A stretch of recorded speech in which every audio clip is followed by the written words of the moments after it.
In today's video, I am going to teach you how to find Google Analytics tracking ID and tracking code. To begin, open your web browser and go to Google Analytics. Make sure you are signed in to the Google account that has access to the Analytics property for your website or app. Once you are in, land on the Analytics home area.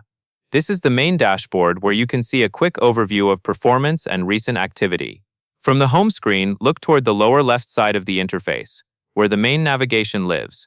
Click the option that takes you into the admin area. In Google Analytics 4, admin is where you manage settings for your account and property, and it is also where you can find the information needed to install or verify your tracking. After you open admin, focus on the property column, since tracking details are tied to a specific property. Find and click Data Streams.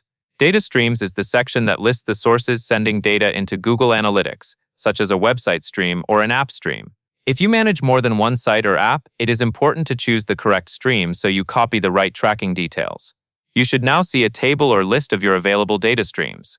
Click the relevant stream, usually labeled as a web stream if you are tracking a website.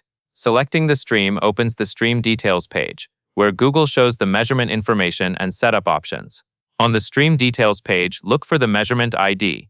This is the tracking ID used in Google Analytics 4. And it typically starts with G followed by letters and numbers.